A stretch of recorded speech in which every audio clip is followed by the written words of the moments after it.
Juste avant l'épisode, je tenais à vous remercier d'être de plus en plus nombreux à nous suivre les vendredis et que ce soit sur les plateformes d'écoute ou également sur YouTube.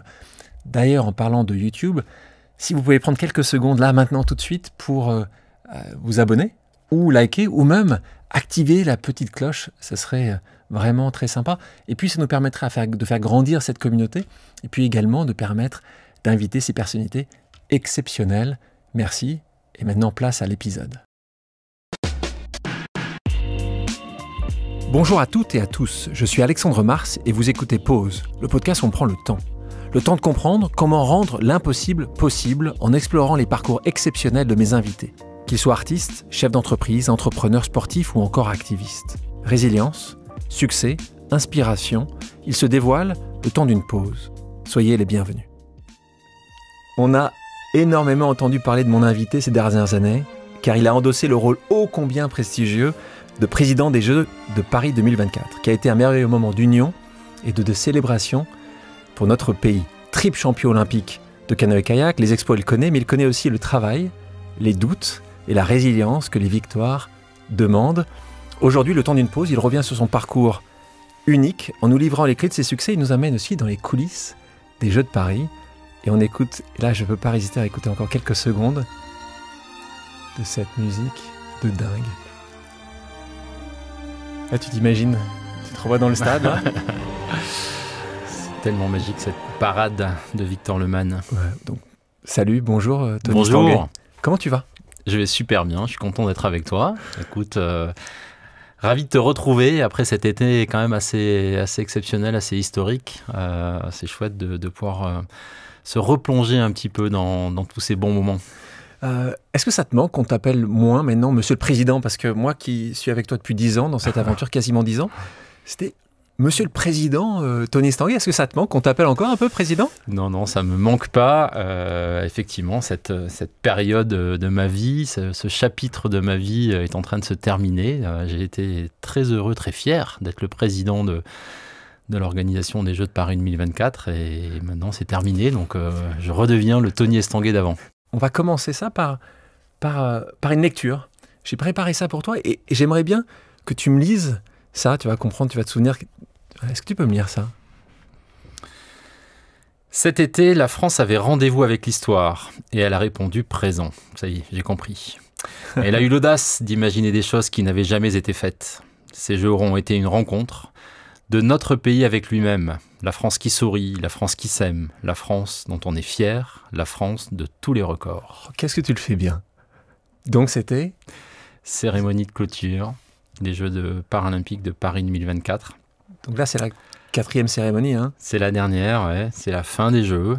C'est ma dernière prise de parole. Le président du comité d'organisation doit sur chacune des cérémonies, de manière très protocolaire, ouvrir ou terminer les Jeux. Et c'est vrai que le discours des Jeux paralympiques, de la clôture des Jeux paralympiques, il avait aussi cette particularité que c'était la fin des Jeux. Donc il y avait beaucoup d'émotions, je pense, pour moi et pour beaucoup d'entre nous. Je crois qu'il y a eu 58 versions 58 du discours de la cérémonie d'ouverture, parce que j'avais besoin d'être complètement à l'aise avec chaque mot, avec chaque phrase et oui, je me les suis faites un paquet de fois dans ma tête. Ouais. Donc on se retrouve comme une journée qui est unique. Évidemment, quand on regarde la fin de la journée, et je me souviens d'avoir vu à la fin de cette journée-là, dans un moment très différent du début de la journée, où il y a bien une chose quand vous décidez, et tout le monde décide, Paris 2024 décide, que ça allait se faire sur la scène, cette cérémonie d'ouverture, il y avait bien 2 problèmes. Un problème de sécurité, mais mettons ça de côté. Le deuxième, c'était la pluie. Et là, on a été servi. Mais à un niveau qu'on ne pouvait même pas imaginer. Ouais, statistiquement, je crois qu'il y avait 4% de chances qu'il pleuve plus de 20 minutes. Et nous, on a pris 4 heures de trompe d'eau sur la tête. Donc c'est vrai que statistiquement, on était quand même plutôt serein. Alors, encore une fois, tout avait été imaginé pour que ça puisse se tenir sous la pluie. Et ça a été le cas. Mais on espérait vraiment ne pas avoir ces conditions qui était folle, quoi. C'était l'apocalypse presque de voir cette météo s'acharner sur cette cérémonie d'ouverture. Et ça commence à 20h07, c'est-à-dire que ça commence juste quelques minutes après, juste Lady Gaga qui a pu passer entre les gouttes, et puis après ça a été ça. On va commencer par une pause amicale. Tu le sais, ici, il y a beaucoup de gens qui t'apprécient, qui t'aiment, et on est allé voir quelques-uns de ces personnes pour qu'ils fassent une pause, qui te donnent un message, qui te fassent passer un message à travers pause. On va commencer par quelqu'un que tu aimes énormément, qui apporte beaucoup pour le sport olympique. On parle de Christophe Duby, qui te laisse ce message. 28 ans en CIO, ce ne sont pas moins de 20 présidences avec lesquelles j'ai travaillé au fil du temps. Puis, évidemment, celle de Tony, grandiose, parce que porteuse de toutes les ambitions de ce projet que tu as incarné avec courage, élégance et intelligence. Quel bonheur de bosser avec toi, Tony. J'ai néanmoins 2 questions à te poser. La première, sur l'échelle des émotions, comment se situe la performance de ta présidence majeure à la tête du COJO de Paris par rapport à tes titres olympiques? Et puis, toujours dans le même registre, est-ce qu'on est plus nerveux au départ d'une finale olympique ou avant le fameux discours de la cérémonie d'ouverture au Trocadéro devant le monde entier et la Tour Eiffel qui te contemplait? Bonne émission, les copains, Tony, Alexandre, et à très vite. Sympa. On l'aime, ce Christophe. Ouais, sympa. Non, c'était un régal de bosser avec lui. C'est le grand expert de l'organisation des Jeux. Tous les 2 ans, en alternance entre les Jeux d'hiver et les Jeux d'été, il est dans un pays différent, dans un continent différent, et il doit accompagner les équipes d'un comité d'organisation pour que ça marche. Et c'est génial de bosser avec lui.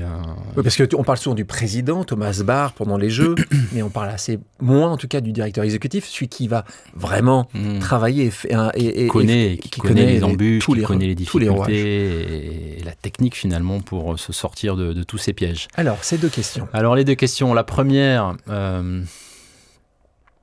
sur l'intensité émotionnelle entre une victoire olympique et ce que j'ai vécu avec Paris 2024. Bon, c'est très difficile de comparer, forcément. Moi, les Jeux ont changé ma vie, et en tant qu'athlète, d'être champion olympique, c'était quand même fort. C'est vrai que j'ai l'impression d'avoir découvert autre chose avec cette expérience de président des Jeux de Paris 2024. Et il y a eu tout un côté très aventure humaine, très collective.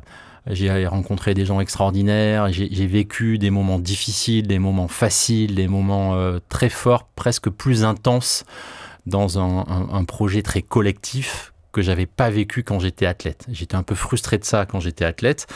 J'étais content de tout ce que j'ai vécu, mais j'étais content de passer à autre chose pour vivre aussi une aventure collective. Et ça, je dois reconnaître que les émotions que ça m'a procuré, je me sens lié à jamais à cette équipe avec qui j'ai tout traversé. C'est beaucoup plus collectif. C'était magique. À part ton entraîneur. Magique de bosser sur les Jeux, parce que il y a une dimension collective, rencontrer des gens rares, précieux. On parlait de Christophe à l'instant, mais au sein des équipes du comité d'organisation aussi. Donc, j'ai vraiment beaucoup aimé. Et voilà, j'ai été surpris. Ouais. J'ai été surpris de pouvoir revivre autant d'intensité, voire même plus que ce que j'avais vécu quand j'étais athlète, parce qu'il y avait toute cette dimension collective, au-delà de la magie des Jeux que je connaissais un peu et qui était là pour Paris. J'ai aussi, moi, été ému par cette aventure collective. Ému, et aussi peut-être ému de tes propres qualités. Tu en doutais.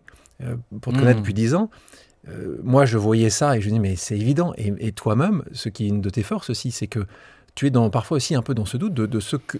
Parce que tu as grandi athlète. Tu n'as pas grandi business guy ou pas du tout. Donc c'est ça aussi qui t'a montré une autre facette que de toi, en fait. Oui, forcément, je me suis mis au défi de faire quelque chose que je n'avais jamais fait et de relever le défi avec ambition et de rien lâcher, parce que j'avais aussi cette conscience de la responsabilité qui était sur mes épaules. Je ne pouvais pas me permettre de me gaufrer, parce qu'un échec de Tony Estanguet dans cette aventure, ça aurait entraîné et mis en difficulté tout le projet, toutes les équipes. Donc oui, je me suis mis dans cet état de tension et de pression très, très élevé, et j'ai adoré ça, parce que je suis un homme des défis, et cette adrénaline-là, j'ai adoré la ressentir de manière encore plus intense que quand j'étais athlète. Donc ça, c'était chouette. Et pour répondre à la deuxième question de Christophe, pour le coup, je pense que j'étais plus tendu au départ d'une finale olympique en tant qu'athlète qu'avant le discours. Le discours, c'était un moment très important pour moi, mais je me sentais pas à risque, dans le sens où c'était écrit, je l'avais répété, je le connaissais presque par cœur. Ok, t'avais personne en face de toi. Je pouvais trébucher, je pouvais bien sûr, mais t'avais pas de concurrent. Ouais, enfin en tous les cas, j'étais pas dans cette adversité. Alors que quand j'étais athlète, quand on est au départ des Jeux dans le start et qu'on sait on a bossé pendant 4 ans, voire plus, pour vivre ce moment-là, et que tout peut s'arrêter à la porte 3, comme ça m'est arrivé à Pékin en 2008, c'est très dur. Donc dans le start au jeu, ça a fait partie des plus grands moments de stress de ma carrière. Donc on parle de Pékin, mais tu es unique dans tes titres, puisque tu as gagné 3 fois une médaille d'or. Il n'y a qu'un autre athlète qui a fait la même chose que toi. On parle de un judoka. Ah oui, d'accord, ouais. Teddy, ouais. Exactement, il n'y a que Teddy Riner, puisque c'est ça, en France, en tout cas, en tant que Français, vous êtes 2 aujourd'hui à avoir 3 médailles d'or. Ouais, il y a quelques handballeurs aussi. En individuel, j'aurais dû mettre raison. En sport individuel, tu as raison, puisqu'on a quelques handballeurs. Donc, mais c'est assez unique, ça.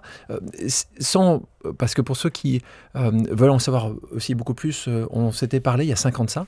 Tu étais venu sur Pause à l'époque. Et on était, toi, assez marrant, ça nous paraît déjà une éternité. Et c'était quelques années après le début de ce merveilleux voyage qui a été Paris 2024. Et on avait beaucoup parlé, donc c'est pas que c'est pas l'objectif aujourd'hui, de ton parcours de sportif, d'athlète par rapport à ton frère, ton papa. C'est toute une histoire autour de ça. Donc je conseille évidemment les gens qui veulent en savoir encore plus sur Tony Estanguet, sur cette période-là, d'écouter cette première partie de Pause qui date de quelques temps, qui n'a pas perdu une ride, parce que c'est ou pas gagné une ride, peut-être c'est comme ça qu'on va dire.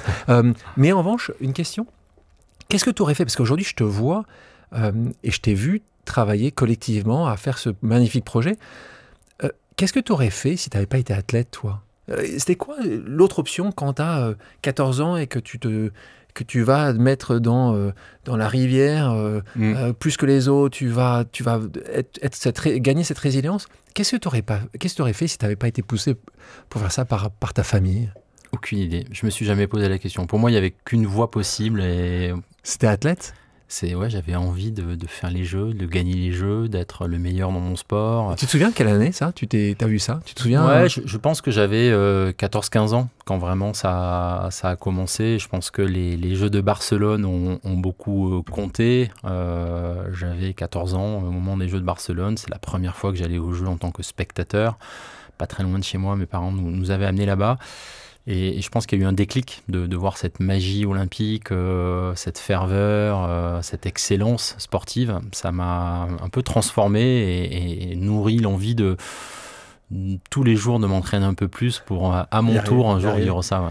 Ouais. Les qualités indispensables d'un athlète aujourd'hui, quelles sont ces qualités-là que tu penses être nécessaires, obligatoires quand toi, tu as des athlètes qui viennent te voir ou justement des jeunes qui disent « c'est ça que j'ai envie d'être, de quel que soit le sport ». C'est quoi la qualité numéro 1 pour toi qui t'en as pas connu un autre? Tu connais tous les athlètes de la Terre aujourd'hui. Tu dis, il y a une qualité similaire à nous tous, et nous toutes, c'est celle-là. C'est quoi? C'est tellement dur. C'est tellement dur. Moi, j'ai l'impression que les athlètes qui réussissent sont ceux qui arrivent à s'affranchir un peu des autres et à rester centrés sur eux et à exprimer le meilleur d'eux. On a tendance à vouloir rentrer dans des cases, à vouloir se comparer aux autres, à vouloir s'identifier à ce que les quelques champions arrivent à faire. Moi, je pense que ce qui a fait ma force, c'est qu'à un moment donné, je me suis dit, je ne ferai pas ce que mon frère est capable de faire. Mon frère est plus fort que moi. Si je le copie, je n'arriverai jamais à le battre. La copie, elle est rarement meilleure que l'original. Et donc, l'athlète de très haut niveau, il doit à un moment donné prendre un peu son envol et dire « Ok, maintenant, j'avais des mentors, j'avais des modèles, j'avais des inspirations. Et je dois les dépasser. Maintenant, je dois un peu prendre de la distance par rapport à ça et faire ce que moi j'ai envie de faire, ce que moi j'ai cette conviction profonde que je peux gagner en faisant du Tony Estanguet par exemple ou du Teddy Riner. » Mais est-ce que toi tu penses que t'as quand même t'as travaillé plus que les autres ou pas? Ou pas non, plus? Je crois pas. Je crois pas. Toi, Je crois pas, mais je pense que ce qui est difficile quand on est athlète, c'est qu'on a tout nous pousse au quotidien à se comparer en permanence aux autres. Donc toi, tu penses du moment que tu arrêtes cette comparaison. Et il y a un moment donné, la comparaison, elle est utile, hein, parce que la stimulation, la confrontation, c'est très important. Quand on est un athlète de haut niveau, il faut se confronter, il faut être le meilleur. Et pour ça, on est obligé de un peu se comparer aux autres. Mais il y a un moment donné où il faut sortir des modèles de performance de ce que les entraîneurs ou les autres font pour dire, voilà, moi je pense que c'est comme ça que je dois être le meilleur. Et je pense que cette autonomie-là, elle prend du temps à arriver, mais je pense que les quelques athlètes qui arrivent à faire la différence comprennent à un moment donné que c'est comme ça qu'ils vont être meilleurs. Toi, quand tu étais jeune, on t'a souvent dit, rêve pas, Tony, ou champion olympique, c'est trop pour toi. On a justement été plutôt positif, on t'a plutôt mis, c'est faisable. Tu sais que beaucoup de gens aujourd'hui, malheureusement, dès le très jeune âge, on dit, mais ne rêve pas, c'est impossible. Toi, moi, et tu sais, ici, c'est un peu le... Ouais, c'est tabou, la réussite, elle est tabou, ça dérange un peu quand un athlète est très ambitieux, on a l'impression qu'il a le melon, qu'il est prétentieux, et tout de suite, ça peut nuire un peu à la confiance. Donc, moi, non, ça m'est jamais arrivé parce que je sentais bien que c'était tabou de parler de ça. Et moi, le premier, j'avais pas envie de partager mon rêve intime, qui était de tout gagner, avec les autres, parce que j'avais pas envie d'être jugé comme, allez, celui-là, il se la raconte, il se prend pour un autre. Donc oui, c'est dur un peu de temps en temps d'être confronté à ça. Et ce que je dis souvent aux jeunes, c'est... au fond de vous, avec vous-même, soyez les plus honnêtes possibles. Si vous voulez vraiment être les meilleurs, vous n'avez pas besoin de le crier sur tous les toits, parce que ça peut déranger, ça peut être mal compris. Mais au fond de vous, il faut l'assumer, par contre, très fort. Et il ne faut pas s'en cacher. Il faut vraiment se donner les moyens de vouloir bouffer la concurrence, parce que je crois que malheureusement, c'est assez impitoyable. Et oui, pour gagner, il faut de l'ego, il faut vouloir être le meilleur, et pour ça, il faut s'en donner les moyens. Grand sujet qui est abordé pas suffisamment souvent, c'est aussi la reconversion des athlètes. C'est un sujet majeur. Je me souviens que quand on avait démarré le projet de tout ce qui était l'héritage des Jeux, le président du CIO à l'époque, Thomas Barr, avait dit « Je veux aussi que vous puissiez travailler sur cette reconversion des athlètes ». Toi, elle est assez magique, la tienne. Malheureusement, c'est difficile pour beaucoup, même si des choses sont faites. Mais en tout cas, c'est quand même encore une fois trop souvent des athlètes qui font rêver les Français tous les 2 ans, tous les 4 ans. Malheureusement, n'ont pas assez et vont encore vivre dans des moments de galère absolue. On parle de galère financière. Toi, comment ça se passe à ce moment-là ? T'es triple médaillé, mais on ne parle pas de football ou de tennis. On parle de canoë-kayak. À quel moment tu te dis... Voilà, c'est maintenant, il y a un appel, il y a un moment où une rencontre, il y a quelqu'un qui dit « Tony, change ». À quel moment tu te décides ? Est-ce que c'est tout seul ou est-ce que tu es moins bon ? C'est quoi cette décision dans ces années-là, après les Jeux de Londres ? Pour moi, en fait... On est en 2012. Hein. Ouais, la question, elle ne se pose même pas en 2012, elle se pose dès le départ. La règle du jeu du départ de ma carrière, quand j'ai 14-15 ans, c'est que, ok, je peux, entre guillemets, tout mettre en parenthèse pour essayer d'être champion olympique, mais je sais très bien que le jour où j'arrête ma carrière, il faut aller bosser. Que c'est pas dans mon sport que je vais gagner de l'argent. Donc je sais que la règle du jeu de départ, elle est assez simple. C'est tu peux rêver d'être sportif de haut niveau et te donner les moyens de le devenir, mais en parallèle, il faut préparer la suite. Parce que le jour où ça s'arrête, il faudra aller bosser.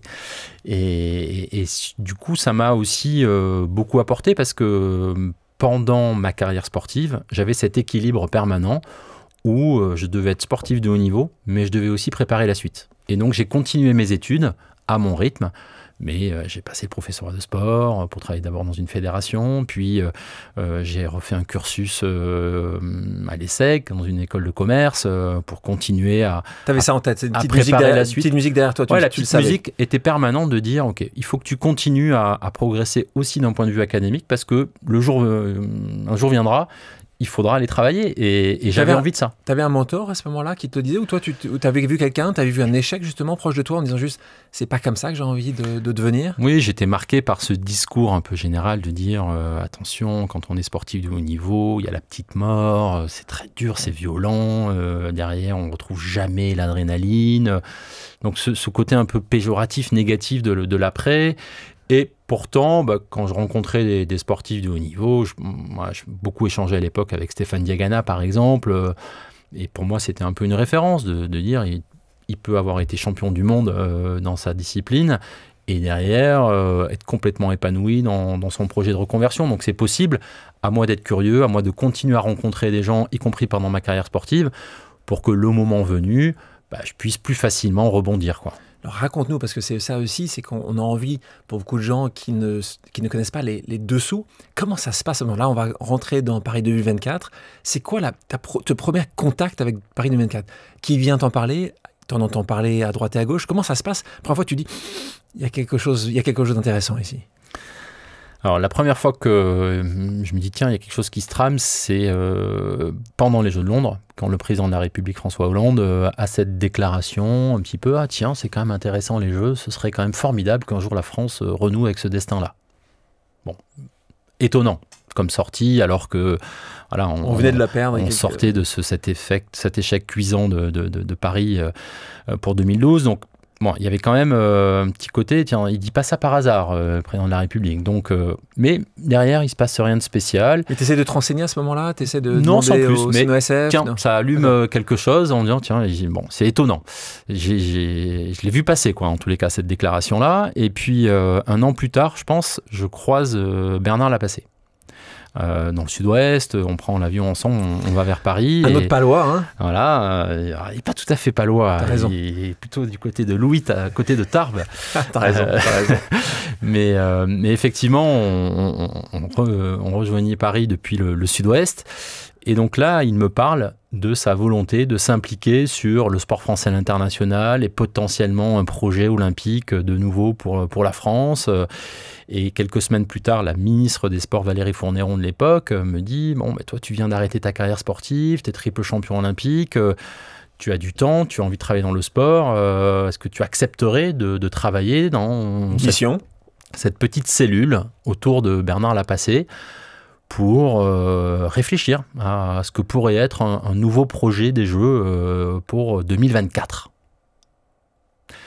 Et là, je pense que j'ai hésité 2 secondes et demie. Et je dis, mais oui, bien sûr, j'attendais que ça, en fait. J'étais encore, moi, dans cette phase un peu de transition. Je travaillais un peu pour ma fédération, un peu pour des partenaires.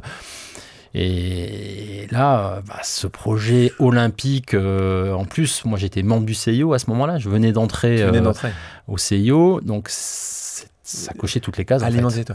Quand tu es dans cet avion pour revenir avec Bernard Lapassé, c'était prévu? Vous êtes retrouvés l'un l'autre? C'était un peu un hasard, en fait. C'était un hasard complet? C'était un hasard, et c'est lui qui vient m'en parler en me disant tiens, j'ai un truc. Vous étiez dans l'avion, vous allez dans l'avion? Voilà. Est-ce qu'on peut se mettre à côté? On n'était pas assis à côté, normalement. Mais t'imagines? Et on a discuté pendant 1 heure de tout et de rien. Il me posait plein de questions sur ma carrière. Et en fait, Bernard, c'était un humaniste, il s'intéressait aux gens, et donc il m'a mis aussi en confiance tout de suite. J'ai senti qu'il s'intéressait à moi, à ce que j'avais fait dans ma vie jusque-là, un peu de mon tempérament, de mon caractère, de ce que je pourrais apporter, donc c'était hyper intéressant. Donc 2 choses importantes ici pour les gens, il y a la chance qui existe, les chanceux qui n'existent pas, il y a un moment ou un autre, il s'est passé un truc, vous ne deviez pas forcément, tu aurais pris l'avion d'après, du lendemain, peut-être que tout ça ne serait pas passé. Ouais, il y a un facteur chance. Ouais. Mais après, tu en as fait quelque chose et c'est important. Puis là, on en parle 2 secondes. Tu as une immense estime, comme toute personne qui a croisé Bernard Lapassé, qui a été essentiel dans la candidature, dans la victoire, puisque vous avez été co-président pendant la candidature. Et puis, pour des raisons de santé, essentiellement, il a dû prendre un peu de distance et donc il nous a quittés. Et donc, on en profite là, parce que moi, j'ai comme toi, toujours aimé tous les échanges. Moi, ça a été aussi avant toi. Et tu le sais, c'était la première personne que j'ai rencontrée à travers Thierry Dussautoir, parce que Bernard Lapassé a été un des seuls présidents de fédération internationale français, et c'était un des tout premiers, donc grande personne. On continue dans les pauses. On va faire une autre pause amicale, quelqu'un que je sais c'est un de tes proches, que tu aimes beaucoup et qui va te rendre l'appareil, qui est un champion également, et je crois que c'était un vice-champion olympique, tu vois très bien de qui je veux parler. On écoute Jean-Philippe Gatien. Salut Tony. Désolé, je remonte un petit peu en arrière avec ma question, quoique c'est pas si loin que ça non plus. C'est 2012, lorsque tu présentes ta candidature à l'élection à la commission des athlètes du CIO. Est-ce que tu avais déjà, dans un petit coin de ta tête, une éventualité de jouer un rôle, voire le rôle majeur, d'une nouvelle candidature de Paris pour les Jeux Olympiques et Paralympiques, et voire d'un comité d'organisation? Et puis une petite question subsidiaire, un peu existentielle pour moi. Quand est-ce que tu comptes faire quelque chose pour améliorer ton coup droit en ping? Et désolé si cette petite question subsidiaire vient ternir un petit peu ton image. Allez, salut. C'est vrai que je suis nul en ping-pong, je le reconnais. Et un de tes meilleurs amis, Jean-Philippe Cassien-Pongis, donc champion du monde, vice-champion olympique, et qui a été également pendant des années à côté de toi dans cette belle candidature. Donc, qu'est-ce que tu peux nous répondre? Pas sur la seconde question, on a compris que tu n'es pas, mais sur la première. Lui qui te connaît si bien. Ouais, alors non, la réponse elle est assez simple et directe. Non, quand je me présente au CIO, c'est pas du tout pour imaginer qu'un jour il y aura un projet olympique en France, parce que la décision je la prends en 2010, je dirais à peu près. Même avant le discours de 2009 du président. 2010, voilà, donc c'est très tôt. Donc à ce moment-là, voilà, j'ai aucune idée qu'un jour viendra le temps de la France pour de nouveau les Jeux d'été. Mais un mot sur Jean-Philippe, parce que c'est vrai que ça a été chouette aussi de partager cette aventure avec lui. Je parlais des rencontres humaines au début, de toutes ces émotions, de tous ces gens que j'ai appris à connaître avec les Jeux. Jean-Philippe, il a aussi beaucoup apporté à ce projet. Il était directeur des sports en phase de candidature. C'est lui qui a imaginé tous ces sites de compétition assez exceptionnels. On lui doit cette magie de ces Jeux, de cette célébration, de mise en avant du sport comme jamais notre pays a été capable de faire jusqu'à présent. Il y a quand même dans ce pays des athlètes très compétents, engagés, qui ont pris des risques avec ce projet, qui ont beaucoup bossé et qui ont été un peu les hommes et les femmes de l'ombre de ces Jeux. Mais moi, je leur rends hommage aujourd'hui et je remercie Jean-Philippe. Et tu as tellement raison. Maintenant, tu parlais de risques. Il faut bien comprendre, aujourd'hui, c'est un peu plus simple, 10 ans après. C'est intéressant de voir qu'à ce moment-là, on se retrouve dans une candidature en face de grosses villes. Les États-Unis ont eu du mal à un moment de trouver, est-ce que c'était Boston, est-ce que c'est Chicago? Ça a terminé quand même par une candidature de Los Angeles. On a en face de nous, à ce moment-là, du très lourd. Comment, toi, tu vois ça arriver? Il y avait aussi Rome, tu avais Budapest. Petit à petit, ça s'est terminé avec une finale. Paris d'un côté et Los Angeles. Comment toi tu le vois? Toi, le doute, c'est un sujet pour toi en tant qu'athlète? Est-ce que c'est un sujet en tant que président du comité? Comment tu le sentais ça? Est-ce que pour toi c'était un combat difficile à gagner, impossible à gagner, ou pour toi c'était évident qu'on allait marcher sur Los Angeles? Non, bien sûr que non. Il y a eu du doute, comme dans ma carrière sportive. Tu doutes, toi? Ouais, bien sûr, je doute. Tu le montres jamais?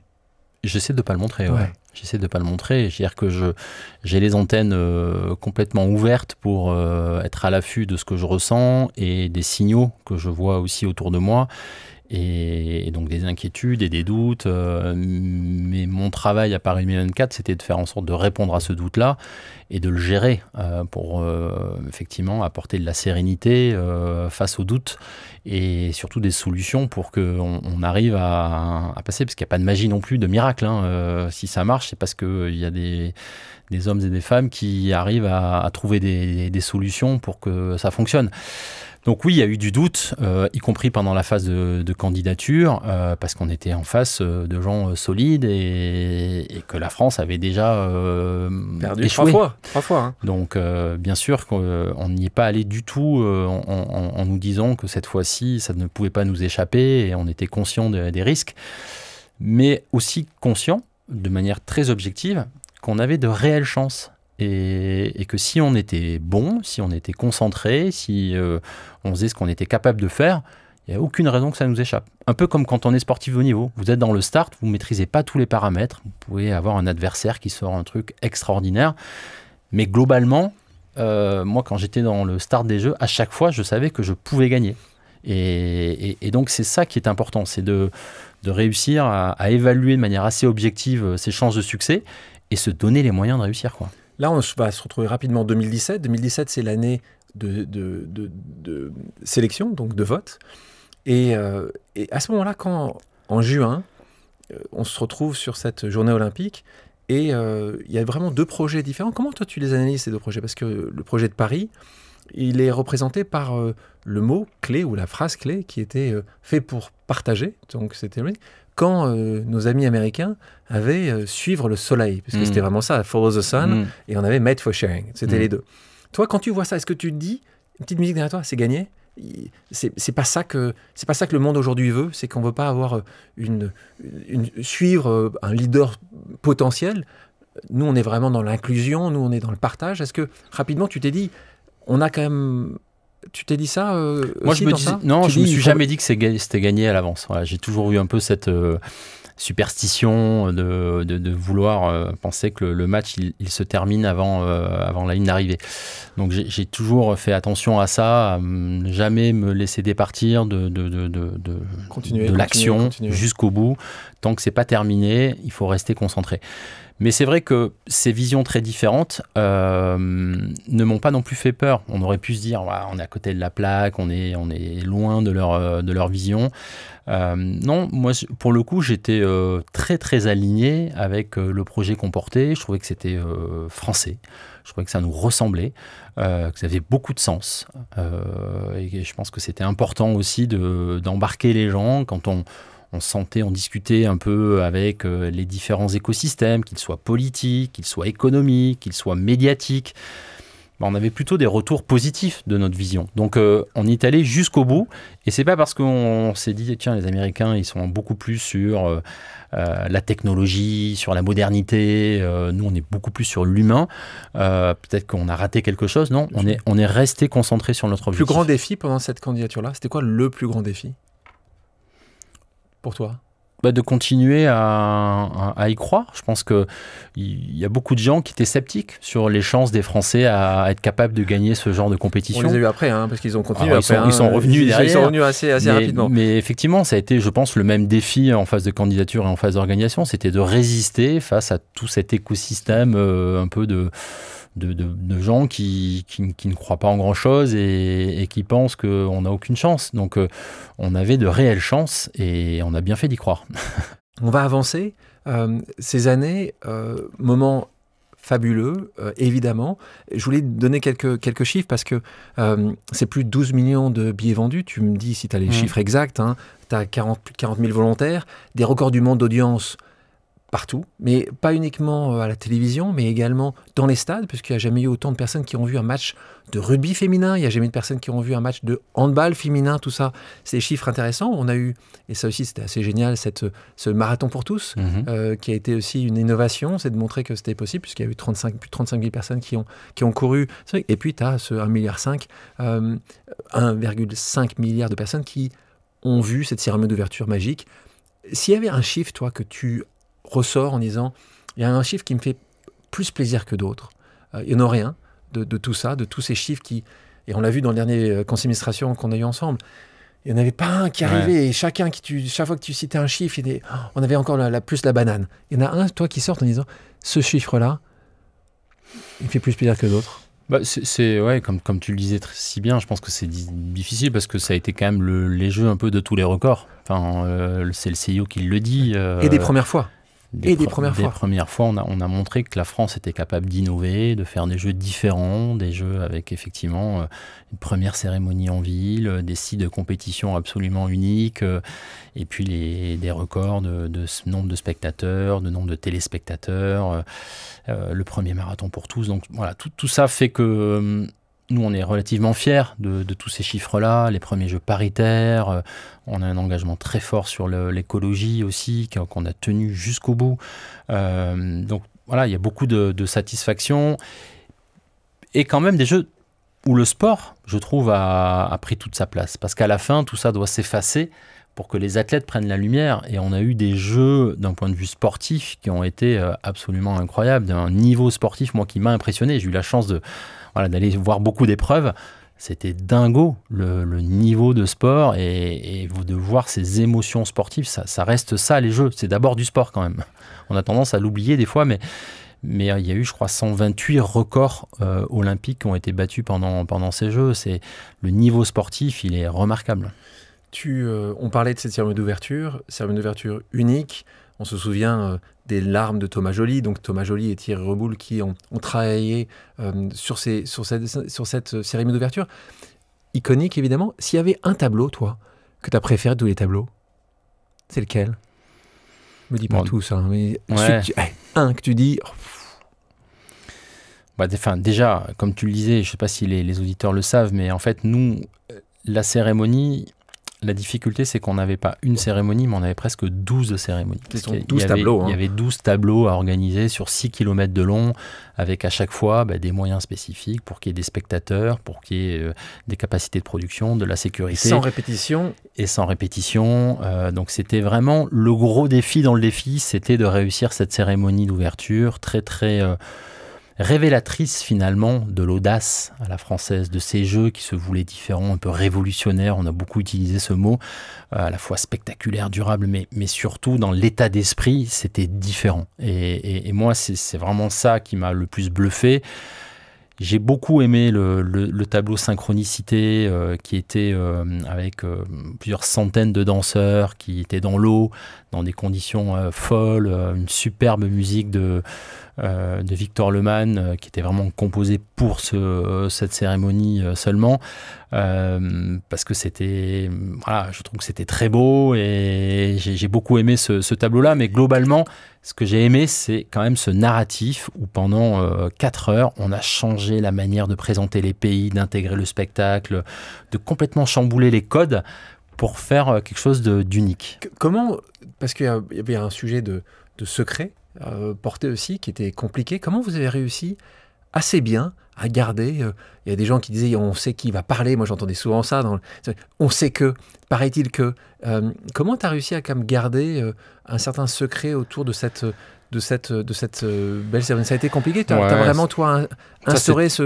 a été très très difficile, parce qu'en France, la confidentialité, surtout dans des projets de cette complexité où on est obligé de travailler avec beaucoup de personnes différentes, le risque est multiple de voir des informations qui fuitent plus ou moins intentionnellement. Et donc ça a été le plus compliqué de gérer la confidentialité. Alors heureusement, parmi toutes les rumeurs, il y avait aussi des rumeurs qui se contredisaient. Et donc nous, on a joué un petit peu de ça aussi en ne jamais commentant ce qui sortait, pour ne rien confirmer, ne rien infirmer et laisser les gens finalement dans leur... fantasme de savoir quels artistes allaient chanter, quoi. Est-ce que tu as été... Tu avais le final cut? Est-ce que sur cette cérémonie, par exemple, est-ce qu'il y a un moment ou un autre, tu as pu dire non, oui, ou est-ce que tu as laissé vraiment ton équipe très, très libre? Oui, bien sûr. T'as dit un non, quelque part? Bien sûr, non, mais c'était mon rôle aussi en tant que président de l'organisation de valider des décisions, que ce soit pour les compétitions sportives ou pour les cérémonies. Donc oui, Thomas Joly et Thierry Reboul venaient me présenter très régulièrement et de plus en plus régulièrement sur les derniers mois l'avancement de leur projet. Globalement, j'ai quasiment jamais dit non, parce que je pense qu'on a eu la chance d'être tombé sur un casting des stars. exceptionnel, des gens qui avaient cette responsabilité de ce moment, du défi et la tête sur les épaules, parce que je peux vous dire que ça a été très complexe et qu'il a fallu s'accrocher. Plein de fois, on est tombé face à des impasses où on a été obligé de se rendre compte que ça ne marchait pas, donc il fallait trouver d'autres solutions, de repenser un tableau, entre la version initiale et la version finale, là aussi, il y a eu des centaines de versions, d'échanges. Mais Thomas Joly et Thierry Reboul, franchement, chapeau, parce que la pression était, je pense, au plus haut. Et à la fin, le résultat, il est exceptionnel. Pour ceux qui n'ont pas... vous pouvez le revoir évidemment sur les plateformes, mais également, si vous voulez regarder les dessous, je vous conseille de regarder ce documentaire. C'est 4 épisodes, puisqu'on te voit beaucoup dans les 4. Ça commence justement au début de cette candidature et ça arrive jusqu'à la cérémonie de clôture, parce que c'est la dernière image, on te voit à la fin. Donc regardez ça, c'est sur les plateformes, je crois que c'est France Télévisions, sur la plateforme France Télévisions, ça s'appelle Les yeux dans les jeux, et je crois que c'est l'épisode 2, où on te voit beaucoup, on voit Thierry, on voit Thomas, sur justement comment se met en place cette cérémonie d'ouverture. Sur ces jeux, je sais que si je te demandais un moment qui t'a le fait plus rêver, tu me dirais, je sais pas mais si tu en avais 3, quels sont les 3 moments où tu t'es dit, où tu as pu, et je t'ai vu courir à droite et à gauche, est-ce qu'il y a un moment où tu dis juste, celui-là je le prends ce moment-là, je le prends pour moi? C'est quoi ces moments? Alors déjà sur les documentaires, donc il y a effectivement les 4 épisodes des frères Naudet qu'il faut retrouver parce que là ça vous raconte toute l'histoire des jeux. Et il y a aussi un documentaire qui a été spécifique sur les coulisses de la cérémonie d'ouverture, qui a été fait par Manu Herrero, que je vous invite aussi à retrouver parce que lui il est vraiment dédié à 100% sur la cérémonie d'ouverture des Jeux Olympiques. Moi cette cérémonie, si je suis honnête avec vous, ça a été un calvaire. J'étais tellement dépité de voir cette météo, stressé, de voir à chaque tableau, est-ce que les artistes allaient réussir à faire leur performance ou est-ce qu'au contraire, ils seraient obligés au dernier moment d'annuler parce qu'il y a eu des moments où c'était vraiment des trompes d'eau qui tombaient et ça ne s'est jamais arrêté. Donc moi j'étais quand même souvent dans le stress, je savais à chaque fois ce qui arrivait derrière et je me dis comment ils vont faire, est-ce qu'ils vont pouvoir et tout, et on avait des performances sportives, on avait plein de choses et d'ailleurs ça s'est pas vu parce qu'il y a plein de choses qui n'ont pas pu se faire pendant la cérémonie qui étaient prévues mais à cause des conditions qui ont dû être un peu transformées. Donc moi j'étais stressé quand même pendant cette cérémonie. J'ai beaucoup aimé forcément toute la partie finale avec le relais de la flamme, tous ces athlètes. Ça aussi, c'était un peu nouveau d'avoir des athlètes internationaux. De Zidane qui passe à Rafael Nadal et ainsi de suite. Les Carl Lewis et ainsi de suite. C'était quand même assez exceptionnel. Bien fait mouiller sur le bateau. Ouais, mais c'était chouette. Et puis les athlètes français qui, à la fin, ont allumé cette vasque. Et cette vasque qui a été, elle aussi, à ma grande surprise, qui a tenu la confidentialité jusqu'au bout. Et on a découvert cette belle vasque qui s'est élevée dans le ciel, qui jusqu'au dernier moment je ne savais pas si elle allait pouvoir décoller. Parce que donc on a eu, et je conseille les gens qui nous écoutent d'écouter le podcast avec Mathieu Lehanner, qu'on a eu ici sur Pause, qui nous raconte justement le dessous de cette vasque, de cette torche, de quand il a été sélectionné, le temps qu'il a passé avec le comité d'organisation, un très bon moment. On parle aussi de design parce que c'est ça dont on parle. Bon, moi tu serais partant d'ailleurs en parlant de ça, j'en posais la question à Mathieu. Tu es partant pour que ça revienne, qu'elle revienne cette vasque? Tu fais partie des gens qui disent ça doit être éphémère, ou tu es partie des gens comme moi qui disent c'est comme la Tour Eiffel, c'est un moment unique, il faut qu'on la remette? Ouais, moi j'étais parti pour que ça reste éphémère. Pour moi, en tous les cas, dans notre état d'esprit, avant les Jeux, tout ce qui était pensé pour que ce soit éphémère. On n'avait aucune prétention de se dire ça doit rester ad vitam aeternam. Donc ça n'a pas été pensé pour ça. Maintenant, vu le succès collectif, national, d'avoir des éléments qui restent dans la mémoire collective, je trouve ça forcément très flatteur. Donc c'est pas à moi d'en décider, mais t'aimerais bien. Mais forcément, oui, nous on accueillerait ça avec beaucoup de bienveillance. Il faudrait. En parlant de choses qui vont bien, est-ce que tu as été pas loin de quelques couacs dans ces semaines des Jeux de Paralympiques ou Olympiques? Tu as eu des moments où tu as eu des gros couacs? On a eu des moments de stress, mais on n'a pas eu de couacs. En fait, on nous attendait vraiment... on nous avait prédit des couacs en termes de sécurité et de transport. Et donc, on avait mis beaucoup d'énergie là-dessus. Et franchement, ça s'est bien passé. Moi, je voudrais vraiment saluer encore une fois les forces de l'ordre et tous les opérateurs de transport parce que... Franchement, c'était remarquable et dans l'état d'esprit et dans le professionnalisme de voir comment ça a été fluide, tout ça. Non, nous, les couacs, ça a été la météo. La météo, au-delà de la cérémonie d'ouverture, en fait, on a eu plusieurs jours des risques assez forts d'orage. On a été obligé d'évacuer des sites à cause des orages parce qu'il y avait une instabilité très forte. Des fois, on évacuait pour rien parce que l'orage passait à côté. Et puis il y a une fois où la météo ne nous avait pas forcément prévu d'orage et puis on s'est pris un orage dessus. Donc ça a été un peu la source de stress. Donc on parle de ces couacs, comme ça que tu les as vus. On va se faire une pause vérité. Et pause vérité, tu parlais de ces détracteurs français ou étrangers qui en fait n'aiment pas trop les gens qui réussissent. Et on a eu quand même un certain nombre de commentaires au fil des années, et j'ai envie qu'on en prenne quelques-uns ensemble. Un, pour potentiellement que tu répondes, ou qu'on donne quelques chiffres, et puis certains d'autres qu'on s'amuse avec. Je commence par un moment dur, difficile, c'était à la fin de la cérémonie d'ouverture, où là on se retrouve avec, en amont une partie de certaines populations qui ne comprend pas pourquoi on met une chanteuse qui est Aya Nakamura avec la guerre républicaine. On avait eu, ça c'était une polémique importante quelques mois avant. Comment peut-elle chanter Edith Piaf? C'est là où tu parlais tout à l'heure, c'est qu'en fait, les gens ont tout confondu entre du Edith Piaf et du Aya. Vous avez été extrêmement, comme tu dis, vous ne participez pas à ça. Et puis, le sujet d'un de ces 12 tableaux, qui a été la polémique, rapidement mis de côté, mais qui a été importante le premier week-end, qui est donc ceux qui ont vu une vision de la Seine, donc en gros, un moment sur ce pont Bir Hakeim, je crois. Comment tu le vis, ça? Tu le vis en disant juste, parce que ça a été assez loin, puisqu'on s'est retrouvé avec une audition de Thomas Joly au Sénat ou à l'Assemblée nationale, avec une attaque réelle, très forte sur Thomas Joly par des haters, comme on les appelle. Comment toi, tu as réagi à cette première grosse polémique dès le début? Là, tu te retrouves avec de la pluie, une cérémonie dingue, et des gens qui disent, tiens, on va commencer à taper là-dessus. Le matin, on avait eu la SNCF qui a vu quelques problèmes là-dessus. Donc là, quand tu termines ça, tu te dis, waouh, tu l'avais vu arriver ce sujet?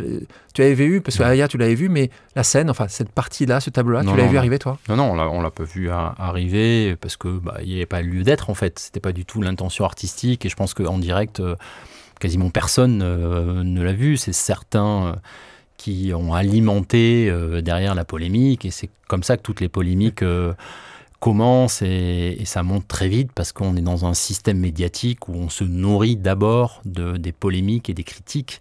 Donc ça monte très vite. Comment je l'ai vécu, moi, entre guillemets, j'étais un peu habitué parce que sur les 2 dernières années, on a été servi de ces polémiques-là. Donc moi, je sais qu'il faut rester calme dans ces moments-là, zen, faire de la pédagogie, expliquer et ne pas donner de prise à celles et ceux qui se nourrissent justement de ces polémiques absolument inutiles. Voilà, mais ça commence dès le départ. Tu dis juste, tu dis pas. Ouais, enfin, honnêtement, on est le vendredi. Nous, quand le lendemain, il y a un sondage qui est fait et que 86% des Français se disent fiers et que c'est un plébiscite pour la cérémonie d'ouverture. Là, tu dis, on est bien. Je me dis, on est bien, voilà, et on fait pas l'unanimité. Et en même temps, depuis le début, on a assumé. Qu'on ne ferait jamais l'unanimité. Donc, c'était pas grave, ça. L'unanimité, Paris 2024 la fera. Il faut le dire aussi. On va avancer un peu. J'ai quelques petites questions encore, mais on la fera. Je vais dire qu'on va avancer sur le temps parce qu'on va continuer à parler de ces 4 semaines. Mais à la fin, il faut quand même le dire.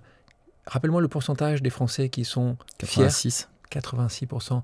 Tu sors en septembre, 86% des Français sont fiers de l'image que Paris 2024 a donné de la France. Donc, je pense qu'il y aura toujours 14%. On a la chance d'avoir que 14% de gens qui ne sont pas contents. Et 99% des Français au-dessus de 15 ans ont regardé une épreuve des Jeux Olympiques. C'est juste phénoménal. Ouais. On continue. Salaire. Parce que là, on parle aussi un peu de business. Moi, je la vois arriver, celle-là. Ça ne m'a pas étonné, mais ça m'a déçu. Tony Estanguet et son équipe gagnent trop. Alors là, je vais juste répondre pour toi, parce que, cette entreprise est une entreprise considérable, parce que rappelle-moi combien de milliers de personnes tu avais sous toi? 4500. Ok. Rappelle-moi le budget? 4 milliards et demi. Okay. Donc, si on résume... Financé à 95% par de l'argent privé. Voilà. C'est-à-dire que c'est une organisation qui doit générer ses propres revenus pour pouvoir livrer les Jeux. Voilà. Donc, on a eu évidemment cette question parce que pendant des décennies, les Jeux Olympiques perdaient énormément d'argent. Et donc, les gens ont du mal à croire que ça pouvait être différent. Là, aujourd'hui, je vais vous donner juste des chiffres. Aujourd'hui, même si tu as 12 ans, Sébastien Coe gagne à peu près 2 fois ce que tu as gagné toi. Et prenons un autre exemple qui s'appelle la FIFA. Le président de la FIFA aujourd'hui gagne, tu ne dois pas le savoir, mais moi je le sais, je me suis renseigné, plus de 4 millions d'euros. Donc, ça a été un sujet. Même chose, là, je t'ai vu et j'étais ennuyé parce que c'est beaucoup d'argent, soyons très clairs, et beaucoup plus que ceux que tu gagnais quand tu étais athlète. Non, mais... T'as raison. Non, t'as raison, et merci de dire non, parce qu'en fait, le salaire, oui, parce que toi, tu avais évidemment beaucoup de contrats d'image, parce que tu avais déjà... Mais là, c'est des salaires faibles par rapport à l'immense budget que tu as et aux équipes que tu as. C'est des salaires qui sont validés, agréés par justement tous les comités qu'on peut imaginer de rémunération. Toi, quand tu vois ça, tu le voyais arriver aussi, ça là? Oui, on pouvait se douter que ça poserait, c'est un peu ce qu'on disait tout à l'heure, il y a des choses qui sont un peu tabous, et l'argent en fait partie, comme l'ambition, voilà, c'est des choses qui dérangent, on n'est pas à l'aise avec ça en France. Donc voilà, il faut s'y préparer. Faire le dos rond. Faire le dos rond. Il y en a qui comprennent très bien, parce que les choses, voilà, comme tu disais, ont été très encadrées, transparentes. Mon salaire, il a été communiqué au moment de sa décision en 2018. Ouais. C'est un peu étonnant que la polémique revienne en trouvant que 5 ans plus tard. C'est pas payé par la bonne structure, alors que c'est décidé par... Alors tout ça a été imposé par l'organisation fiscale, justement. Ouais. Donc, il fallait trouver quelque chose. Et j'en profite pour parler de quelqu'un qui est un des administrateurs les plus pertinents dans ses prises de parole. On parle de Bernard Thibault, qui est donc le grand syndicaliste. Il y en a un depuis 30 ans qui a été là depuis aussi le premier jour. Donc là aussi, quand tu as quelqu'un comme ça qui représente quand même très bien les syndicats, qui ne voit pas grand-chose sur ces sujets-là, on peut imaginer que certaines polémiques ne devraient pas avoir lieu. Moi, j'ai été étonné, de première année de ta présidence, de parfois te sentir, où tu disais, je peux être encore sur la sellette. Moi, j'étais persuadé, et reste persuadé, que t'étais, et tu le savais, on avait ces discussions-là, que personne ne pouvait te toucher. Toi, t'as eu une petite musique très lointaine, quand même, en disant juste, faut faire attention, quand même, ils peuvent me remplacer. T'as eu ça, quand même, à un moment. Oui, bien sûr. Je pense que moi, je rendais des comptes à un conseil d'administration qui devait ou pas soutenir mes propositions, mes décisions. Donc moi, j'avais une responsabilité très importante, c'était de piloter les équipes du comité d'organisation et de rendre compte à un conseil d'administration de manière trimestrielle qui, lui, devait valider l'ensemble des décisions. Et ce conseil d'administration aurait très bien pu me mettre en minorité et dire non, là, on n'est pas satisfait de votre travail. Et à ce moment-là... T'as vraiment un moment pu imaginer. Ça s'est vu régulièrement dans le passé. Il y a eu très très peu d'équipes de comités d'organisation qui ont duré tout le cycle de vie. Cortina, le prochain en hiver, c'est ça qui s'est passé en Italie. Et à Los Angeles, il y a déjà eu, je crois, 2 ou 3 directeurs généraux. Donc voilà, on sait que ce sont des projets tellement complexes, avec tellement d'enjeux, que à quel moment tu te dis, il n'y a plus tellement de risques? Moi, j'ai senti vraiment un déclic dans la dernière année. Je pense que quand on est à J-1 an, on sent que le projet, il est accepté. Tu penses réellement qu'il y a l'année d'avant, tu aurais pu être mis dehors? Sincèrement? Je sais pas. En tous les cas, moi, j'ai jamais pris ça comme un dû. Ouais, j'étais à moi de faire mes preuves. Tu t'es posé vraiment la question? Pas dans ces conditions-là, mais je me suis posé la question en mode t'as intérêt à être bon. Oui, mais ça c'est sûr. On te fera pas de cadeau, quoi. Ça c'est sûr. Mais si tu te plantes sur une des décisions, personne ne te fera de cadeau. Et j'ai été un peu tout le temps sous cette menace-là de dire toutes mes décisions seraient scrutées et jugées, et que quand ça va bien, tout le monde a le sourire, et puis voilà. Tu seras le premier, tu seras le fusible. Le premier responsable, et c'est normal en fait. Grand sujet. La baignade dans la Seine, grand sujet, tu y as été, quel jour? 17 juillet ouais, tu y as été avec la mer. La Seine, magnifique. Ouais, c'est magnifique. Enfin, franchement, je trouve que là aussi, on aurait pu faire plus simple. On aurait pu, mais je pense qu'on n'aurait pas dû. Je pense qu'on a bien fait de là aussi tenir bon sur ce défi, parce que même s'il était très complexe, mais je trouve que c'est tellement révélateur de ce projet. Ouais. C'était le plus beau site de compétition. Et ça fait tellement de sens d'utiliser le prétexte des jeux pour rendre un écosystème plus propre, plus vertueux. C'est l'héritage. Laisser un héritage, effectivement, pour l'accès à la natation. Et au-delà de ça, d'un point de vue purement environnemental, moi, j'ai fait un sport qui a utilisé et qui continue d'utiliser les rivières et les fleuves. Je peux vous dire qu'il y a trop d'endroits sur cette planète où ces rivières et ces fleuves sont perçus comme des poubelles et on peut se permettre de jeter n'importe quoi.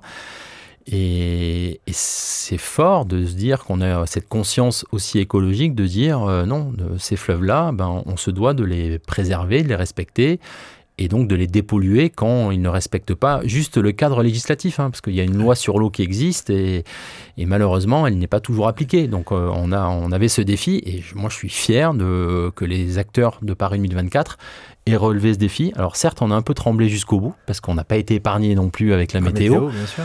Mais ça a tenu. Mais ça a tenu. Et c'est passé. C'est passé et tu fais partie de ces gens. Il faut prendre des risques en fait. Moi, le message derrière tout ça, c'est que on réussit rien d'exceptionnel dans la facilité. Il faut accepter de temps en temps de prendre des risques, contrôler, mesurer.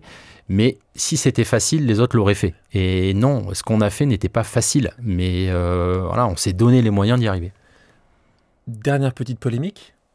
Notre Frige. Ouais. T'as vu, tu te souviens là, c'est ta photo.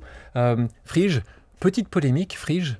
Là, et même chose, première fois qu'il y a une mascotte qui est la même, à part cette jambe. Oli Para, Oli Para. Donc là aussi, petite polémique. Maintenant, les chiffres, tu rappelles les chiffres de combien? Ça a été un carton. J'ai plus le nombre. J'ai 3 millions de ventes, moi. De mascottes vendues, mais ça a été un énorme carton. Ouais. Derrière, effectivement, cette mascotte, c'est une mascotte non genrée qui est liée à un objet très symbolique, le bonnet phrygien. Donc, c'était de mettre du sens aussi sur un objet des Jeux. Et surtout, effectivement, cette ambition paralympique du même niveau que l'ambition olympique. C'était important que les grands marqueurs de ces Jeux le démontrent, avec le même logo pour la première fois de l'histoire des Jeux, même logo pour les Jeux olympiques et les Jeux paralympiques, la même mascotte, et puis voilà, les mêmes sites de compétition et ainsi de suite. Et je pense que c'est aussi ça notre fierté, c'est d'avoir réussi ces Jeux paralympiques. Moi, j'étais tellement heureux d'avoir vu les Français découvrir cet événement, parce que je pense que ça a été une découverte pour la très grande majorité des Français, et je crois qu'ils en ont pris plein les yeux. Et ça, je pense que ça a changé un peu le regard sur le handicap. C'est certain, les sondages l'ont montré. Tu parles d'héritage, cet héritage est essentiel pour toi, pour tout le comité. Tu parles de cet héritage d'une vision, de cette différence et de cette acceptation d'une différence qui apporte forcément quelque chose. Là, on parle des Paralympiques. L'héritage pour toi, justement, qui était majeur pour toi, où tu le situes? Donc, on parlait de... Tout à l'heure, tu l'as évoqué, je sais que c'est important pour toi, le fait que c'est la première fois que tu as des Jeux qui sont réellement égalitaires, ce qui est quand même dingue d'imaginer ça, mais en fait... Paritaire, ouais. Paritaire, également, paritaire, entre juste genrés, donc entre femmes et hommes. Quels sont les grands points pour toi de cette legacy, de cet héritage qui était porté par l'équipe de Marie Barsac dans tes équipes? Comment tu le vois, ça, toi? Pour moi, le premier défi qu'on a eu à relever, c'était là aussi de casser un peu la logique de dire l'héritage, il est forcément matériel. Et il ne se mesure que au nombre d'équipements et des milliards qui sont investis pour construire des équipements. Et c'est vrai qu'on a changé un peu le modèle pour dire que le principal héritage des Jeux de Paris 2024 devrait être immatériel. Et donc, c'est de changer la place du sport, c'est de réussir à embarquer plus de gens dans la pratique sportive, à l'école, dans une pratique quotidienne, les 30 minutes d'activité quotidienne. C'est aussi le principal héritage, il est aussi sur le modèle plus sobre, et de se dire on va moins construire, on va plus utiliser l'existant, on va plus louer des objets plutôt que de les acheter. Il faut tout penser pour avoir une seconde vie à chaque objet utilisé pour les Jeux, mais sur l'énergie avec 100% d'électricité renouvelable, sur les transports avec 100% d'une flotte électrique pour vraiment réduire les émissions carbone, ou en tous les cas utiliser les transports publics en commun pour se rendre sur les infrastructures, sur la restauration, sur les constructions, voilà, sur tous les sujets. Comment est-ce qu'on réduit l'empreinte carbone? Je trouve que c'est un héritage qui est formidable, parce que ça démontre qu'on peut continuer à faire rêver, on peut continuer à être spectaculaire, tout en étant plus vertueux et plus sobre d'un point de vue carbone. Quand on parle d'héritage, on parle d'héritage pour quelqu'un, normalement. Là, on peut imaginer que c'est pour la suite des compétitions. Donc, on parle de Cortina, Milan, Cortina en hiver, et puis Los Angeles, puis Brisbane. Est-ce que ce travail est bien fait, est fait aujourd'hui avec toi, les équipes, avec les prochains comités? Est-ce que c'est facile? Est-ce que vous avez pu vraiment très bien travailler? C'est ce que vous faites en ce moment également, pour pouvoir donner ça. Tu penses que ça va? Tu penses qu'ils vont bien suivre certaines choses qui ont été faites pour la première fois ici? Ouais, je pense qu'ils vont, ils vont s'appuyer. Je crois que sur les enseignements de Paris 2024, ils étaient quand même nombreux, présents pendant les Jeux de Paris, intégrés dans les équipes des opérations des Jeux pour regarder de l'intérieur comment c'était fait et organisé, comme nous l'avions fait pour les Jeux de Tokyo. Donc il y a cette passation qui est organisée par le CIO et qui est plutôt très bien réussie. Et après, à eux aussi de faire à leur manière. Et leur héritage ne sera pas forcément le même que le nôtre. Mais nous, je pense qu'on peut être quand même satisfait parce que il y a eu un héritage matériel, et principalement pour la Seine-Saint-Denis, et c'est très bien de se dire on a accompagné le département le plus pauvre de France avec de nouveaux logements, de nouvelles infrastructures sportives. Donc eux ont bénéficié vraiment d'infrastructures dures parce qu'ils en avaient besoin. Mais sur le reste, c'est principalement un héritage immatériel pour valoriser le sport, donner envie de faire du sport et montrer qu'on peut organiser de grands événements sans forcément avoir un impact négatif. Je disais que tu as été très exposé dans les médias au fil des années. Moi, je te vois et c'est vrai qu'il y a un côté un peu, et je le dis avec une grande affection, parce que gendre idéal, moi, c'est vrai, le nombre de personnes qui te voient, qui disent j'aimerais l'avoir dans ma famille, Tony. Donc, comment tu as géré cette image-là?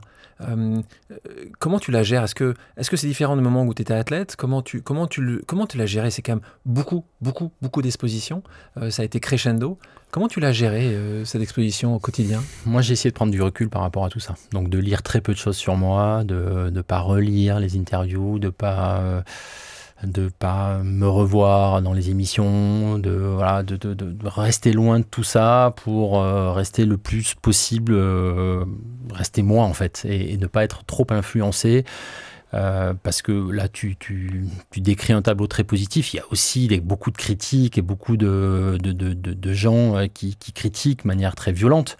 Et donc, c'est pour ça que moi, j'ai pris beaucoup de recul par rapport à ça. Parce que j'avais pas l'impression de m'être transformé. Donc, à ceux qui m'auraient découvert comme un être formidable en quelques mois, alors que quelques mois auparavant ne pensaient pas grand-chose de bien des Jeux, je dis c'est quand même étonnant. Et il faut garder beaucoup de distance et beaucoup d'humilité, en fait, parce que tout ça est variable. Et un jour, on est porté au nu, un jour, on est très critiqué, et tout ça, le sens du vent, il tourne vite.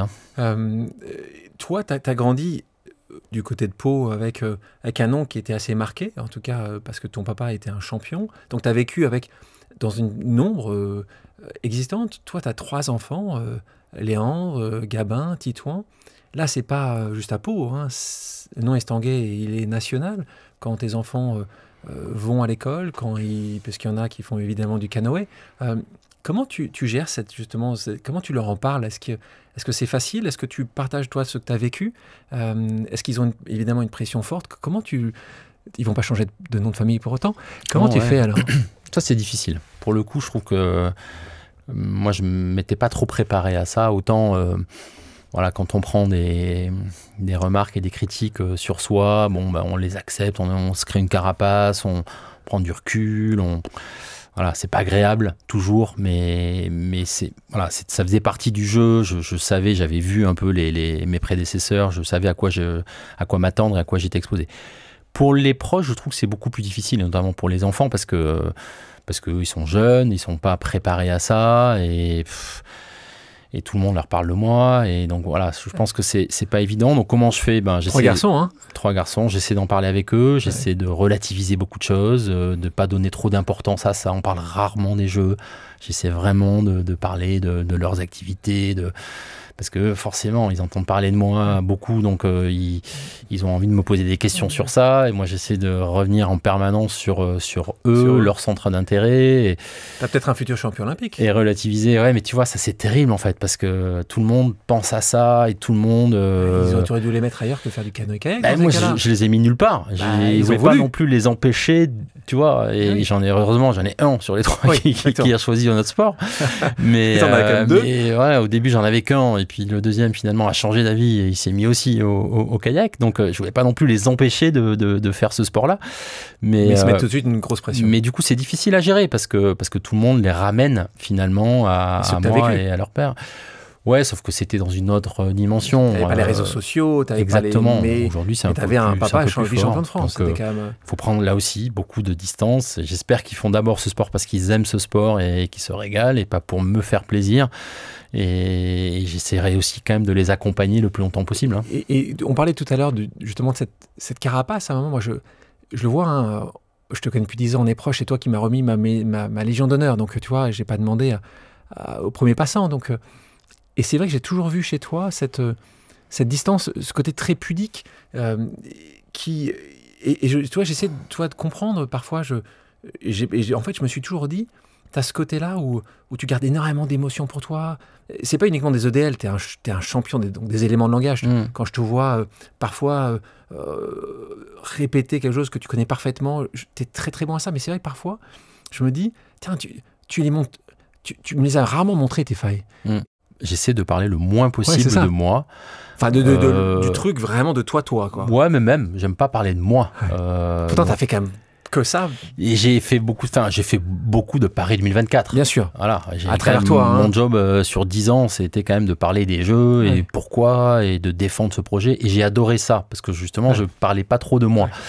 J'aime pas parler de ma vie et de moi. C'est pas quelque chose qui m'excite ou qui me fait plaisir. Il faut pas forcer la machine, je pense. On est comme on est et je pense qu'effectivement, moi j'ai besoin de me protéger et je pense que c'est un peu familial aussi. Enfin, voilà, on est comme ça dans la famille, quoi. On parle peu de ces trucs-là, en fait. De ces sentiments, de ces... Donc, on continue, on va terminer cette discussion avec la réaction le jour d'après. Tu me parlais de petite mort tout à l'heure, j'aime bien ça, parce que c'est vrai que ça fait des années dont on parle. Je me souviens, en 2019, tu me disais ça dans ce podcast que je conseille à tout le monde d'écouter. Tu me dis, je ne sais pas comment je vais me remettre de tout cela. C'est ta phrase texto. Je te pose la question, qu'est-ce que tu feras en octobre? Je n'ai pas dit novembre 2024. J'ai dit, qu'est-ce que tu feras en octobre 2024? C'était 5 ans. Et tu me dis ça. Je ne sais pas comment je vais me remettre de tout ça. C'est quoi la réponse aujourd'hui? Je ne sais pas. C'est encore trop tôt, je crois. On est encore dans le dur. Non, c'est difficile quand même parce que pour moi, c'est un vrai chapitre 10 ans de ta vie. Incroyable de ma vie. J'ai vécu des choses absolument exceptionnelles que j'aurais pas du tout imaginé un jour que je pourrais vivre. J'ai adoré, on a parlé de tous les avantages, les inconvénients, tout ça a été quand même, ça m'a permis de vivre intensément ces 10 dernières années. Et si c'était à refaire, je le referais sans hésitation. 1000 fois. Même si aujourd'hui, je sais pas comment je vais rebondir. Peut-être que pour la première fois dans ma vie, je vais m'octroyer une pause. Toi, t'aimes bien ce mot-là, je le sais. Tu la prévois, là? En tous les cas, j'ai une fin, moi, qui s'arrête en 2024 et fin 2024.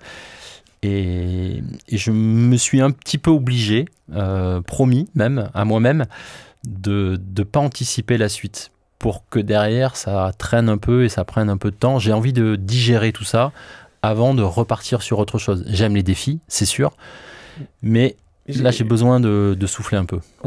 J'ai quelques questions là-dessus pour toi et quelques idées. Mais d'abord, avant de rentrer sur ces idées, une dernière pause amicale, on l'écoute. Une personne avec qui tu as passé beaucoup de temps qui va te poser cette question. Cher Tony, après ces jeux absolument extraordinaires, j'ai une question à te poser. Qu'est-ce qui s'est passé dans ta tête, pile, au moment où la dernière cérémonie s'est terminée et où le stade s'est vidé? Dis-le, parce que je pense que ce moment-là, on a tous envie de le connaître. Je t'embrasse. Donc c'est la maire de Paris, Anne Hidalgo, à qui tu as passé beaucoup de temps. Ouais, déjà, c'est vrai qu'on a vécu là, avec elle aussi des moments où on s'est mis au défi ensemble de relever. On ne se connaissait pas quand on est arrivé dans cette aventure. Enfin, moi, quand je suis arrivé dans cette aventure, je ne la connaissais pas et on a dû apprendre à se connaître et on est passé par plusieurs phases. Des hautes et des plus basses, c'est des moments forts, des moments difficiles. Des moments de challenge aussi. Hein. Parce qu'on était sous pression, elle comme moi, et on avait beaucoup à gagner, mais beaucoup à perdre aussi, et on voulait tous les deux réussir, je pense. Et voilà, moi, ce que je lui dois, c'est d'avoir accepté de travailler avec moi. Elle aurait pu ne pas se retrouver en moi et se dire c'est trop risqué, il a pas assez d'expérience, ceci, cela, je sais pas quoi. Au final, on a réussi à relever ce défi et moi, j'ai beaucoup appris quand même au contact parce qu'elle est... Quel charisme. Ouais. Elle a beaucoup de charisme et elle est très engagée dans sa vision. Et voilà, quand on respecte ça, et on n'a pas toujours été d'accord, c'est pour ça qu'il y a eu des moments où il a fallu, encore une fois, négocier dur pour préserver ce qui, pour moi, était très important. Mais j'ai adoré finalement ces 10 dernières années à ces contacts parce que on est passé par toutes les émotions. Et effectivement, je me souviens de ce moment à la cérémonie de clôture où on s'est croisés. Et on était, je crois, tous les deux très émus. Moi, j'étais libéré, en fait. Ce que j'ai d'abord ressenti, c'est le sentiment, ça y est, quoi. On l'a fait. On l'a délivré. On a réussi. Jusque-là, je m'interdisais de le penser. Cette dernière cérémonie, cette fête dans le Stade de France, sous la pluie, comme la cérémonie d'ouverture... mais cette magie d'avoir ces 10 dernières années qui remontent, toutes ces images, cette émotion de voir les gens heureux, fiers, d'avoir montré que ce pays est capable de tout, que notre équipe a su tirer son épingle du jeu et réussir ces jeux. Donc il y avait peut-être pour la première fois une vraie libération, la fierté. Moi j'ai toujours eu du mal avec ce sentiment-là. Je me suis forcé à le mettre dans mes discours parce que c'est un mot avec lequel j'ai toujours un peu d'appréhension à utiliser. Mais il y avait quand même de la fierté ce soir-là, de se dire waouh, on l'a fait quoi. Et c'était assez magique cette nuit-là. D'ailleurs, je crois que j'ai pas dormi. Voilà, on a traîné, on a fait un peu la fête, mais au-delà de ça, c'était relâchement. C'était enfin quoi. T'as lâché les larmes là? Je crois pas avoir pleuré ce soir-là. Non, c'était... T'avais les yeux humides. Ouais, c'était beaucoup plus intérieur, quoi. Il se passait vraiment un truc d'apaisement, d'alignement, de délivrance, la quiétude au sens vraiment pur du terme, de se dire waouh, quel kiff, quoi. Ça y est, on l'a vraiment fait, c'est vraiment fini. Tout à l'heure, je me posais la question et je voulais pas juste te poser la question que on a eu souvent ces discussions-là, qu'est-ce qui se passe après? Donc je me suis dit, j'ai plutôt allé voir des collègues et on a fait une pause café. Je suis allé voir en disant, Tony Estanguet, d'après toi, qu'est-ce qu'il devrait faire après? On écoute. Quand on voit le brio avec lequel Tony Estanguet a mené tout cet événement immense des JO de Paris 2024 et la capacité qu'ont eu ces JO à rassembler les Français sur cette période-là, on se dit que forcément la prochaine étape, elle pourrait être politique, notamment à travers le ministère des Sports, par exemple. Et je me demandais si c'était quelque chose qui intéressait Tony et s'il trouvait qu'il y avait une vraie valeur à faire de la politique, notamment pour la promotion du sport. Désormais que les Jeux Olympiques sont terminés, je verrais bien Tony Estanguet intégrer une grande entreprise dans le secteur privé, notamment lié au sport. Pourquoi pas Nike ou encore Strava pour ne pas les citer. Je pense qu'il pourrait vraiment apporter son savoir-faire et une vraie plus-value dans ce monde. Alors de mon côté, je le vois bien poursuivre une carrière à l'international, soit au CIO, soit aux Nations Unies sur un programme par exemple qui faciliterait l'accès au sport. Comme on l'a beaucoup vu à la télé, qui passe très bien à l'écran, je dirais pourquoi pas mannequin ou une carrière d'acteur. Carrière d'acteur, je sais. Charlotte, je te reconnais bien là. T'as une fan là. T'as une fan de carrière d'acteur. Donc là, on fait beau. T'as beaucoup de choix là. Ouais, là j'avais beaucoup de choix. Tant mieux si j'ai plein d'options possibles. T'as été très très sollicité. Ça y est, ça arrive. Les sollicitations sont nombreuses. Non, pas tant que ça. Moi, je pense que vous l'avez vu. Je me suis exprimé en disant que moi, je ne voulais pas décider tout de suite. J'avais besoin de temps. J'avais envie d'aller au bout de cette mission parce que je voulais rendre une copie la plus propre possible.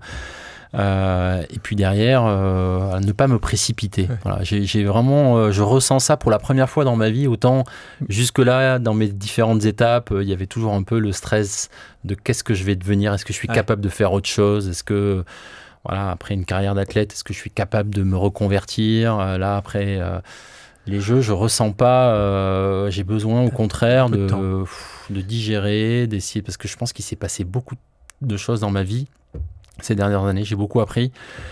Et il y a un temps d'assimilation, je pense, qui est important aussi, de recharger les batteries, parce que je pense que je suis quand même un peu cramé. Et donc, voilà, ça va prendre un peu de temps. Mais c'est vrai qu'il y a plusieurs choses dans ce que tu viens de dire là. C'est quand même un moment ou un autre. Et c'est pour ça que je te pose la question, qu'est-ce que tu aurais voulu faire quand tu avais 14-15 ans? Moi, je sais personnellement qu'assez jeune, j'avais envie de faire un truc après la tech. Moi, je savais que j'allais passer une grande partie de mon temps à essayer de combattre pour ceux qui n'ont pas grand-chose. Donc je savais ce que je vais faire après. Toi, à 14-15 ans, tu t'es jamais dit, tiens, je vais faire ça après. Donc là, le champ est ouvert. Donc pour ceux qui nous écoutent, surtout, hein, moi je l'ai vu, j'ai passé beaucoup de temps avec cette personne-là. Il est juste exceptionnel. Je ne vais pas de la vente, hein, je ne fais pas de la retape, mais juste, il aura beaucoup de chance où que tu ailles après. Et tu sais que je serai évidemment pas loin. En tout cas, c'est une chance incroyable. Et en profiter aussi pour évidemment parler de toi, mais parler de ton équipe exceptionnelle qui ont été là très longtemps. On parlait de Jean-Philippe tout à l'heure qui est parti après quelques années, mais qui a été très important. Toute personne qui a été dans ce projet-là. Et on pourrait faire une longue liste des prénoms et des noms. Ils ont été assez géniaux. Tu parlais d'impact, ça a aussi un impact sur toi, puisque ça a aussi un impact sur ta vie personnelle aussi. C'est ce moment de 10 ans de folie. Donc c'est quand même tu as donné quand même beaucoup de ton temps. Ça m'amusait quand je regardais les premières photos que je voyais de toi il y a 10 ans. Il y avait un peu moins de cheveux blancs, ne t'inquiète pas. C'est la même chose pour moi. Je voulais juste terminer par un autre moment que j'aurais aimé que tu lises parce que je trouve que c'est très beau ce que vous avez écrit et ce que tu as dit. Tu peux me lire ça? Tu vas voir où c'est, hein, puisque... Paris 2024 était le défi de ma vie. Le plus grand, le plus beau, le plus collectif. Et conduire une telle équipe de France a été un immense honneur. Continuons d'essayer, continuons d'échouer, de se relever, continuons de faire, continuons d'y croire et surtout continuons d'oser. Ouais, c'est la fin ça.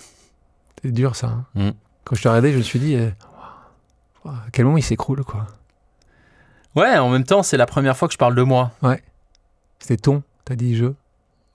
C'est le défi de ma vie, le plus grand, le plus beau, le plus collectif. C'est le seul discours où j'ai parlé un petit peu de moi. Ouais, j'ai hésité. Et en même temps, j'ai reçu déjà beaucoup de témoignages extrêmement forts. Et j'avais besoin de dire que j'ai été très honoré d'être le capitaine de cette équipe et d'assumer cette responsabilité. J'ai adoré, vraiment. Donc j'avais besoin de le dire et que les gens l'entendent. Et j'avais aussi envie de ne pas terminer là-dessus et donc de rajouter derrière autre chose sur le principal enseignement finalement de ce succès. C'est continuons d'oser. Ouais. On a osé.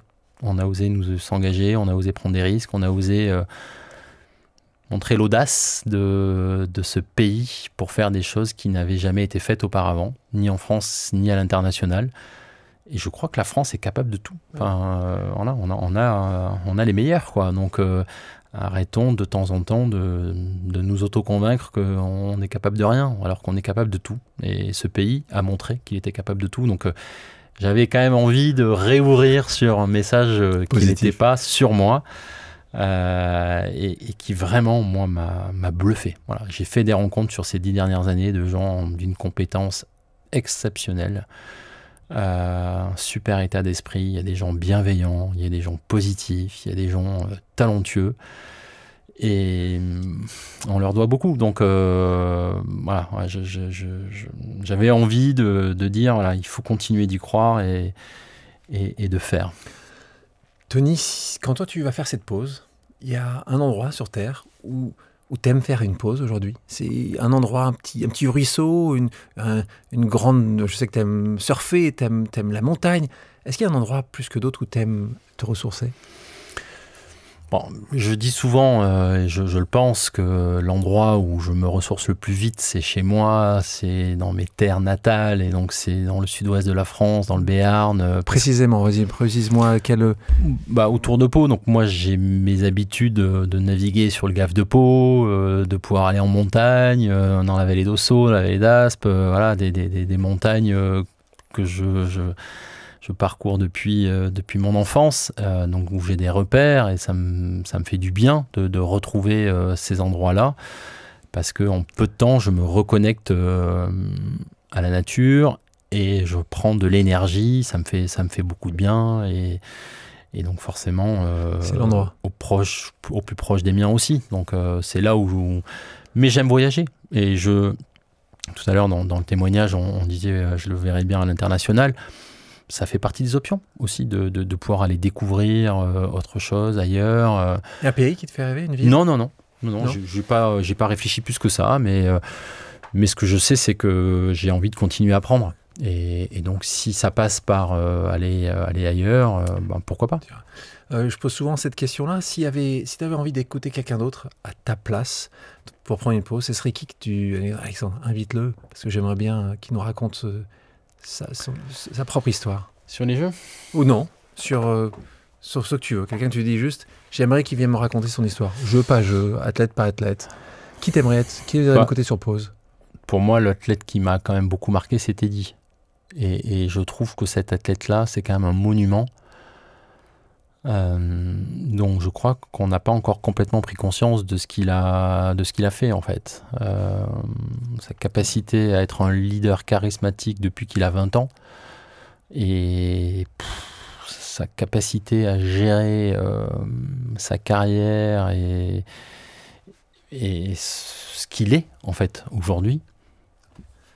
Moi, ça m'a bluffé. Il faut qu'on ait Teddy à ta place. Si des gens veulent te contacter, Tony, s'il y a des gens qui veulent te raconter leur histoire ou te proposer un job en or, est-ce qu'il y a une manière de te contacter ? Est-ce que c'est plutôt les réseaux sociaux, c'est le plus simple, c'est un email ? Comment ils font, les gens, pour te contacter ?